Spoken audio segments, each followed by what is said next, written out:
L'incident de Njili, qui paiera le prix de cette négligence? Kinshasa, 10 septembre 2025. Un incident a profondément troublé l'aéroport international de Njili, lors du retour du président Félix Tshisekedi, une mission officielle au Kazakhstan. L'atterrissage de l'avion présidentiel a été retardé une quarantaine de minutes suite à une panne électrique empêchant le démarrage du groupe électrogène, un dysfonctionnement dont les conséquences ont aussitôt pris une dimension politique et sécuritaire majeure. Selon les premières informations, la garde républicaine a procédé à l'arrestation des guillemets, une trentaine des billets d'agents techniques, ainsi que du commandant principal du site. Le directeur général de la Régie des voies aériennes, RVA, a par ailleurs été suspendu. Les personnes interpellées ont été transférées vers un centre de détention à Kinkole pour être interrogées, renforçant hypothèse un dysfonctionnement grave, voire un acte délibéré ayant mis en danger la sécurité présidentielle. Dans les cercles gouvernementaux, la tension est vive. Des voix demandent des responsabilités claires et immédiates. Plusieurs sources évoquant la possibilité d'une implication du ministre des Transports, Jean-Pierre Bamba, dont la responsabilité pourrait être engagée si les enquêtes établissent des fautes de gestion ou de supervision. Face à l'émoi de l'opinion publique, la pression pour des démissions et des sanctions exemplaires s'intensifie. Les autorités ont annoncé l'ouverture d'enquêtes pour déterminer les causes exactes de la panne.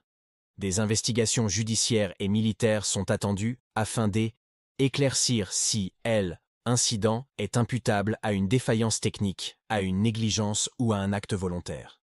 Les résultats de ces enquêtes seront déterminants pour la suite, tant sur le plan administratif que pénal. Répercussions politiques et sociales. L'incident ravive les inquiétudes sur la sécurité des hautes autorités de l'État et sur la fiabilité des infrastructures aéroportuaires. À Kinshasa, la population et les médias exigent des réponses rapides et une transparence totale. Les partis des oppositions et certains acteurs de la société civile appellent à des mesures strictes pour éviter qu'un tel événement ne se reproduise. Les discussions politiques orientent désormais autour de la question des responsabilités. Mise en cause éventuelle des responsables de l'aéroport, vérification des procédures de maintenance et examen des dispositifs de sécurité autour des vols officiels. Les suites judiciaires et disciplinaires attendues seront scrutées comme un test de la capacité du gouvernement à rendre des comptes. UDPS et demande formelle. Face à la gravité de l'incident, l'Union pour la démocratie et le progrès social, UDPS, a rendu publique une déclaration forte, demandant des actions immédiates et des garanties de transparence. Voici la version remaniée et synthétisée de ces revendications, présentées sous forme d'ultimatum juridique et politique. L'UDPS exige l'ouverture immédiate d'une enquête judiciaire et d'une enquête militaire indépendante et transparente, avec publication des conclusions. La mise en garde à vue et la détention provisoire des personnes identifiées comme auteurs, complices ou commanditaires, le temps de l'enquête.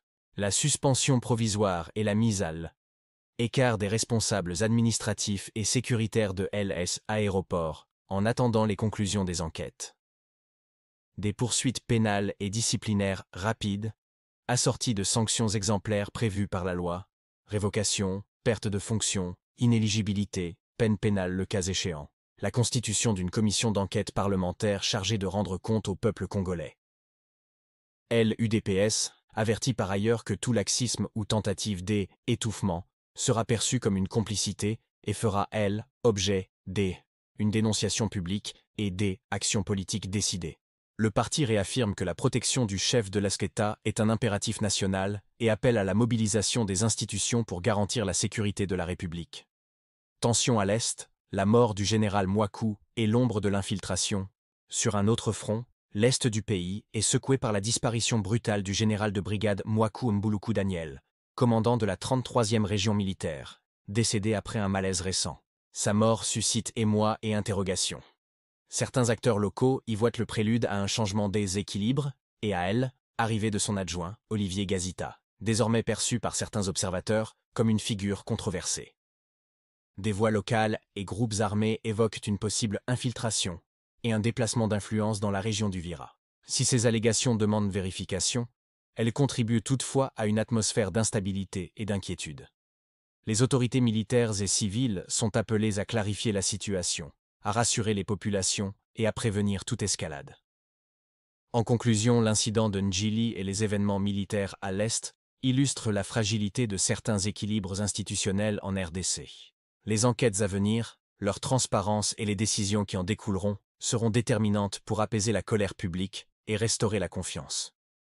Au-delà des responsabilités individuelles, c'est la crédibilité de l'ensemble des mécanismes de sécurité et de gouvernance qui est aujourd'hui en jeu.